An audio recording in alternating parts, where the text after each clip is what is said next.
травми от преживяното, Big Brother ги сблъска с суровата реалност извън шоуто. Винаги. Тази вечер за първи път Big Brother ще отвори очите им за събитията, които са истински съдбоносни. Събитията, към които нито един българин не може и не трябва да остава безразличен. За първи път звездите ще чуят стряскащи факти от външния свят, някои от които ще им се иска да не са истина. Big Brother ще проведе една игра с вас, която може и да ви шокира. Твърдение номер 1. Протестите в България продължават вече над 5 месеца. Истина или не? Истина. Студентите в България окупираха първо Софийския университет. Примерът им бе последван от техни колеги в цялата страна. Истина или не? Истина. Ректорът на Университета за национално и световно стопанство професор Статев призова протестиращите студенти от УНСС да емигрират, щом са недоволни от управлението. Истина или не? Не. Лъжа. Не мисля, че може един ректор на университет да кара да емигрират младите хора от България. Не. Според мен не. Хората вече дигнаха ръце и това е истина. Армия от полицаи бе изпратена срещу студентския протест вчера. Стига. Лъжа. Арестувани бяха десетки. Мнозина бяха бити, протестът окървавен. Истина или не? Не е Че е истина, май. И не знам вече ясно. Не е истина. Това е луда работа. Това е луда работа. Не е истина, абсолютно. Истина. Ето. Полицията блокира централните булеварди на София. И с нереципрочна сила разби блокадите на студентите, за да могат мерцедесите на депутатите да ги изведат от Народното събрание. Истина или не? Не е истина. Не. Какво говориш, Истина. Бяха влачени млади момичета. Затова искам да живея някъде другаде. Big Brother. Български евродепутати призоваха Европа да реагира на полицейското насилие в центъра на София. Истина или не? Истина! Трябва да е дано. Полицаи нахлуха по безпрецедентен начин в факултета по журналистика на Софийския университет. Остане гражданска война. Не е истина. Истина. Ако се случва всичко това... А сега са квартиранти. Настъпи времето за едно видео, което ще даде отговорите на въпросите, на които вие самите отговаряхте. Тези кадри са заснети от протестиращи.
Кой ми дава това право, не мога да разбера.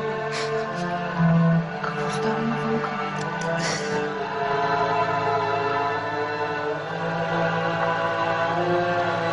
Не е възможно. Хубава си, моя горо, миришеш на младост.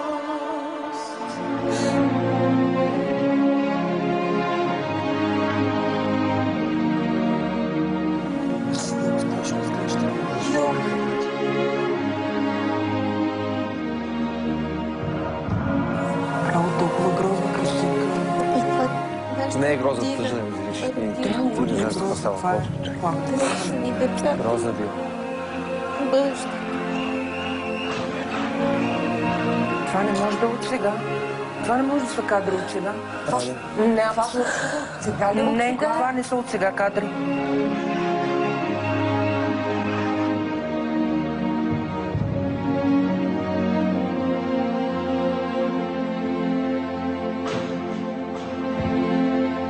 Сега разберете какви са важните неща от живота.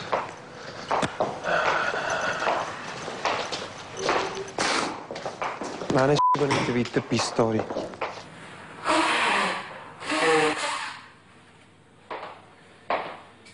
Добре, сега правителството като гледа какво диридже, цяла България се дигна, за какво ни дадат оставка, да могат да Не знам. мирни този народ? Лудост, жажда за власт. Жажда за власт. Това вече не си го Много обяснявам. са добри, Де, много за какво са става готини. въпрос? Става много страшно. Според мен България е пред гражданска война. Не знам, Ето и много твоята страшно. Никола, че тя е студентка ти. Какво става? Аз не мога да разбера. То вандали, че има, ма. Знаеш Това какво? не е нормално. Кокъл е много голям. И не стига за всички. Да.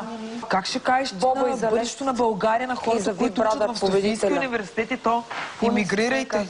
От ректора на университета. Разбираш, То нормален е. то не е нормален. Те нали за това учат тези хора, бе, да могат да се реализират в тази пуста Това е България. бъдещето на България, ще ги кара да емигрират. То, аз това не мога да... Аз го чух просто това ще нещо припадна. направо. Аз дори не може да секунда да си помисля, че е реално, са то е истина. Абсурд. Позиция в университет. Абсурд. Това аз не мога да повярвам, че... И се бой. Човека, Че който правите ще дава това изказване, образование. не е възможно. Се бой. Мене много страшно става. Това е луда работа. Те ще докарат България до гражданска война. Ама как се път тия хора с тия неща? Гражданска Как война. си Спът, човек. лягат? Спът. Имат деца, имат те такива студенти. Всяко едно правителство трябва да подава своята оставка до да. момента, докато дойде това правителство, което няма да допусне протестите на своите граждани. Да, бе, да. Не, аз като видях тези кадри, и аз съм на твоето мнение, че трябва да се подаде оставка. Просто Аз обаче не мога да повярвам, въпреки Положението че е много лошо. стигнало до там. Това е институт. Супер цинизъм. Какво има да влачиш студентите? Хората излизат на протести, искат да си дадат гласовете и да си Да, изразят хората- позицията. Как ще ги влачиш студентите? хората са озверели. Това е самата истина. Вече не издържат, разбирате ли? Не издържат, озверели са. Да, след коментарите на звездите, мисля самата аз да остана без коментар. Всеки преценява сам за себе си кое е правилно и кое не. Кога